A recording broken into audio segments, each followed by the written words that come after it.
O mendigo devorou meu colega de trabalho. Eu juro.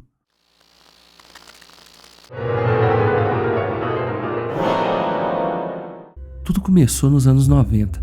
Eu era uma guarda florestal na região norte dos Estados Unidos. Por minha causa e das famílias envolvidas, eu não direi em que estado foi. Eu estava voltando ao trabalho depois de uma incrível lua de mel com meu marido. Embora ele soubesse da minha escolha de carreira, ele nunca gostou de me ver sozinha na natureza. Ele tinha medo por mim, porque eu era e sempre serei uma mulher baixinha e magra de aparência frágil. No fim, talvez ele tivesse razão.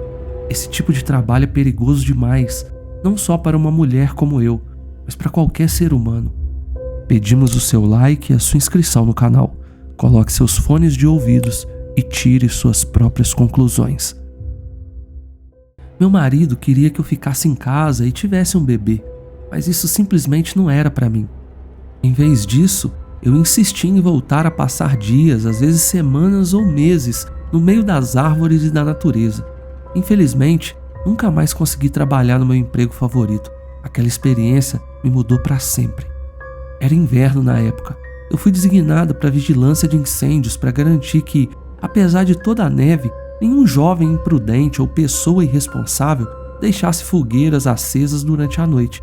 E embora essa fosse a descrição do meu trabalho naquele momento, eu estava realmente lá para garantir que os caminhantes não se perdessem e para ficar de olho na nossa vida selvagem, considerando quão rigoroso o inverno havia sido até aquele momento. Eu dirigi com a minha Ford 92 até a estação dos guardas florestais e de lá, após as saudações e fofocas com as meninas, estava a caminho da minha torre de vigilância de incêndio favorita para o inverno. Se a minha memória não falha, deveria ter sido uma viagem de 3 horas até o melhor local para estacionar e então seguir a pé para a torre. A estrada ficava cada vez mais difícil e, eventualmente, eu não pude continuar. Embora não fosse o estacionamento que eu queria, eu pensei que, assim que melhorasse um pouco, eu poderia dirigir até o meu local preferido para deixar a caminhonete. Peguei meu mapa e circulei onde havia estacionado e olhei o caminho à minha frente. Era longe, mas eu já tinha caminhado muito mais do que isso antes, então não estava muito preocupada. Caminhar na neve era algo que eu realmente amava. O som da neve sob os pés, o manto branco com ocasionais pegadas de animais, e parecia que eu estava em um conto de fadas. Era exatamente por isso que eu precisava voltar a esse trabalho. Eu realmente amo meu marido, e eu acho que eu vou amá-lo para sempre, mas o meu primeiro amor foi a natureza. O dia passou num piscar de olhos para mim, caminhando pela neve, fazendo pausas quando estava cansada, desenhando em meus cadernos e tirando fotos com a minha câmera para mostrar a todos quando finalmente eu voltasse. Foi um daqueles dias em que você pisca e de repente se foi, e o sol está prestes a se pôr. Pelo que eu pude ver no meu mapa, estava quase chegando à torre, mas não tinha certeza se poderia acampar ou não. A ideia de entrar na torre quente e conversar com o guarda que havia estado lá antes soava maravilhoso. Chocolate quente, uma cama quente, ou pelo menos mais quente do que acampar na neve, né? Mas ao mesmo tempo, a floresta que eu amava e estimava estava rapidamente se transformando em um turbilhão de branco e preto. Teria sido muito fácil me perder completamente em direção à torre. Então eu tomei a decisão certa. Eu comecei a desfazer minhas malas e montar o acampamento para não acabar perdida na selva nevada. Eu comecei a montar minha barraca e a compactar a neve onde eu ficaria. Eu coloquei a lenha que trouxe em uma pilha e comecei uma fogueira aconchegante. Eu tomei todas as precauções adequadas para acampar na neve, algo que realmente eu gosto muito. Eu me lembro de olhar para a torre ao longe, ainda bem distante de mim, antes de o sol se pôr completamente, pensando em como eles eram sortudos por estarem em um abrigo real, enquanto eu tinha que ficar naquela barraca, pelo menos até o clima dar uma trégua. Eu cozinhei meu jantar naquela noite, um macarrão instantâneo, bem simples de se fazer. Então eu comi, apaguei o fogo e fui dormir. Minha barraca e saco de dormir estavam tão quentes quanto podiam. Eu estava desfrutando acampar novamente depois de meses longe de tudo isso. O som do vento contra a barraca começou a me embalar para dormir e rapidamente eu apaguei. Eu me lembro de acordar com um grito terrível. Eu levantei assustada. Rapidamente, eu saí da minha barraca com uma lanterna na mão e iluminei a paisagem nevada, procurando de onde vinha aquele grito. Olá! Olá! E eu gritei no meio da noite. Eu me lembro de pensar que alguém poderia estar ferido, só que eu não ouvi nenhum grito de volta. Eu gritei novamente. Tudo bem, eu sou uma guarda florestal. Você precisa de ajuda? Onde você está? Me diga sua direção e eu vou te ajudar. O ar frio irritava minha garganta após cada pergunta e nenhuma resposta imediata veio. Olhando em volta novamente, eu não consegui encontrar nada. Eu tentei lembrar de qual direção veio o grito, mas eu não conseguia distinguir. Também era meu trabalho ajudar as pessoas nessas situações. Era o motivo pelo qual eu fui designada para este lugar durante o inverno.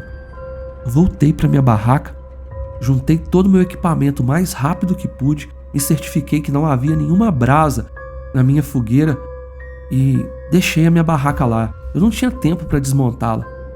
Quero dizer que eu demorei cerca de 10 minutos para me preparar totalmente e criar coragem para seguir em direção àquele grito, ou pelo menos de onde eu imaginava que ele tinha vindo. A minha direção inicial foi aleatória, mas na época eu tinha convencido a mim mesma de que o grito tinha vindo da direção que eu estava indo. Eu marchei pela neve com as lanternas iluminando as árvores. E aí, outro grito soou cerca de 5 minutos depois. E se eu estou lembrando corretamente, estava mais perto. Estava mais perto do que da outra vez. E eu tive a impressão de que era um grito de mulher. Senhora! Senhora! Você está bem? O que aconteceu? E eu gritei na noite novamente, mas eu só ouvia árvores hibernando. Olá! Olá! Você está aí? Eu parei por um momento e cobri a minha boca, aquecendo meu rosto com a minha respiração, até sentir um pouco mais de calor. Mas nesse momento eu ouvi outro grito de alguém pedindo ajuda. Soou um pouco mais à direita do último grito. Eu terminei de aquecer minha garganta e gritei novamente. Fica onde você está, eu vou até você. E eu corri pela neve pisando forte e tão rápido quanto comecei. Eu parei, porque eu vi pegadas na neve. Olhando ao redor, havia também sangue e marcas de botas. Eu segui as pegadas de bota por um tempo, mas o rastro terminou abruptamente perto de uma poça maior ainda de sangue. Essa pessoa aparentemente desapareceu. Alguma coisa me falava que aquilo não era o que eu pensava ser. Então eu comecei a sentir medo. Eu olhei ao redor freneticamente, e embora quisesse chamar para encontrar a pessoa, algo em mim, algo profundo no meu instinto de sobrevivência, me fez ficar em silêncio. Parecia que a pessoa havia sido levantada do local e desaparecido do nada. Eu respirei fundo e tentei pensar no que deveria ser. Um grito ecoou na noite novamente, mais perto do que antes. Um grito de um monstro. Eu entrei em pânico e eu corri muito. Dessa vez eu não precisei me convencer de que uma direção aleatória estava correta. Em vez disso, eu apenas fugi pela noite. Árvores passavam por mim em um borrão enquanto eu as desviava, tentando colocá-las entre mim e o que quer que tivesse feito aquele barulho horrível. Eu corri até os meus pulmões queimarem e se sentirem congelados pelo frio. Eu me virei e iluminei com a minha lanterna para procurar quem ou o que fosse aquilo. Outro grito ecoou pela floresta enquanto olhava ao redor. Estava perto. E na minha cabeça, eu não conseguia entender como aquilo me seguiu tão facilmente, mas eu lembrei que estava iluminando a floresta com a minha luz incrivelmente brilhante. Eu pressionei o botão da lanterna e imediatamente eu fui submersa na escuridão. Fui me afastando com cuidado, me movendo o mais silenciosamente possível, e cheguei à árvore mais próxima, onde havia memorizado que estava, e me agachei ao lado dela, cobrindo-me com a neve, tentando me camuflar. Eu esperei. Então eu comecei a ouvir passos vindo na minha direção. E de repente, outro grito ensurdecedor. E esse grito parecia raivoso. Parecia que aquilo estava com ódio. Eu tremia de frio, de ansiedade e de medo. Eu prendia minha respiração na intenção de não fazer barulho para que essa criatura ou pessoa que eu nem conseguia ver não me encontrasse na escuridão gelada. Eu esperei. Cada segundo pareciam horas. Os passos se aproximavam mais e mais. e o ar começou a cheirar horrível, como esgoto. Eu rezei silenciosamente por pensamento. Enquanto se aproximava cada vez mais, eu fechei os meus olhos, eu estava apavorada. E eu ouvi aquilo passando por mim. Eu continuei imóvel, esperando que saltasse de algum lugar e me pegasse. Mas quando isso não aconteceu, eu agradeci aos céus e me levantei silenciosamente, pronta para seguir em frente. Eu tinha um único objetivo na minha cabeça: chegar à torre e relatar um animal raivoso ou uma pessoa desequilibrada e comunicar uma possível pessoa desaparecida e ferida, com base em tudo que eu tinha visto e ouvido até aquele momento. Eu virei minha cabeça em direção à torre, ou pelo menos onde ela deveria estar. Eu sempre fui muito boa com senso de direção. E eu comecei a caminhar na direção de onde a torre deveria estar, indo mais devagar que eu podia, para não fazer barulho. Todo o tempo eu mantive o ouvido atento para caso aquela pessoa ou animal se aproximasse novamente. Por algum milagre, logo me encontrei aos pés da torre. Pareceu não demorar para quem estava andando tão devagar. Eu não sei explicar se foi devido ao trauma, a minha percepção de tempo tinha mudado, ou se foi alguma outra questão. Eu sei que eu cheguei na torre o mais rápido do que eu imaginava. Eu subi os degraus lentamente, garantindo que os meus passos não alertassem ninguém da minha presença. Eu precisava garantir a minha segurança até o último segundo. No topo, eu vi que as luzes estavam apagadas, mas o brilho fraco de algum dispositivo eletrônico iluminava levemente o ambiente. Pelo vidro, eu vi alguém deitado lá na cama. Eu bati na porta para acordá-lo, mas ele não se mexeu. Eu bati de novo, mais forte dessa vez, só que ainda nada. Eu peguei a maçaneta da porta e a abri. Estava destrancada. E isso por si só já acendeu os meus alertas novamente, porque aquela porta só abria com chave eletrônica. Eu teria que ter usado o meu crachá para poder entrar lá. Isso não estava normal. Eu fui direto na pessoa para acordá-la. Balancei, mas nada, e eu senti minhas mãos molhadas. Então eu respirei fundo e liguei minha lanterna. Vermelho por toda a parte. A pessoa deitada lá havia sido transformada numa bagunça ensanguentada. Eu olhei para as minhas mãos e as vi encharcadas de sangue. E eu gritei com toda a força do meu pulmão. Sabia que não deveria, mas foi uma reação automática. Não havia mais nada que eu pudesse fazer. Outro grito daquela pessoa ou coisa respondeu de fora. Eu entrei em pânico e fechei a porta com força. Rapidamente arrastei alguns móveis para bloqueá-la e corri para o rádio. Estava completamente destruído. Eu procurei uma faca para me defender e procurei um local para me esconder ali dentro. E eu esperaria ali até o amanhecer. Se sobrevivesse, eu iria correndo até o meu carro, daria 1 hora mais ou menos de caminhada, e aí eu pediria a ajuda do meu rádio. Depois de algum tempo, eu comecei a me sentir esperançosa. Não haviam ruídos, nem gritos, nem sons, não havia nada. Isso foi até eu ouvir passos firmes subindo as escadas da torre. Mais passos, mais perto. Eu decidi que, apesar de como sempre terminava nos filmes, eu me esconderia embaixo da cama e rezaria. Eu esperei. Os passos continuaram até a porta. E então eu ouvi um estrondo contra ela. O vidro da pequena janela quebrou. Outro estrondo e o sofá foi arrastado pelo chão de madeira.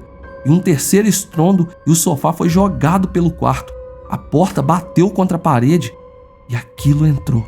O que quer que fosse tinha uma força sobre-humana. Foi aí que eu vi os pés daquela coisa. Eram enormes, cobertos de pelos e musgo, como se estivessem sujos.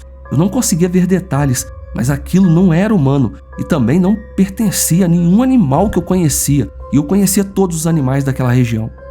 Eu prendi a respiração. Então, eu ouvi um som rasgando alguma coisa em cima de mim, e um líquido gotejou no chão. Eu esperei até eventualmente parecer que a coisa tinha ido embora, mas eu não ousei sair debaixo da cama. Eu rolei para o lado e segurei o choro.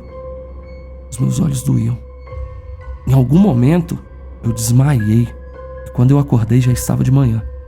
Quando eu saí debaixo da cama naquela manhã, eu tive que fazer de tudo ao meu alcance para não vomitar com o cheiro e com a visão do meu colega sobre aquela cama. Eu cambaleei, eu manquejei pelos degraus, indo para a floresta. e após uma rápida olhada, eu comecei a correr. Acho que eu não parei uma vez sequer. Foi uma corrida longa, mais longa do que qualquer uma que eu já fiz antes ou depois. Mas encontrei meu carro e entrei nele. Eu acelerei de volta para a estação. Meu relatório foi arquivado, garantindo não mencionar que o que eu presumia que fosse não era humano nem um animal normal. Simplesmente me obrigaram a afirmar que eu não vi quem ou o que era. Na época, eu fui interrogada sobre a história por profissionais da inteligência americana. Depois que eu repeti minha vivência 3 vezes sendo filmada por 4 ângulos diferentes, eles me pediram para nunca mais falar sobre isso. Me mudaram de função somente para a base de serviços administrativos. Depois de ouvir as histórias de outros ex-guardas florestais, eu não vejo motivo para não compartilhar a minha. Quando eu contei ao meu marido, ele ficou chocado. Tudo que ele pôde fazer foi me abraçar. No entanto, não acho que ele realmente acreditou em mim quando eu disse que era um monstro, especialmente porque eu nunca vi diretamente a criatura. Mas de todas as histórias que eu já li, que eu já ouvi, eu realmente acredito com todo o meu coração que possa ter encontrado um mendigo. E também acredito verdadeiramente que ele ainda está lá fora. Com cada pessoa desaparecida que é registrada nesses parques nacionais, eu me considero a mais sortuda por não ter sido adicionada a essa lista, por não ter sido caçada e morta por aquilo. Quer enviar o seu relato? Nos procure no Instagram, @oordinário.selvagem. Obrigado por ter ficado até o fim. Deixe seu like e se inscreva. Até a próxima.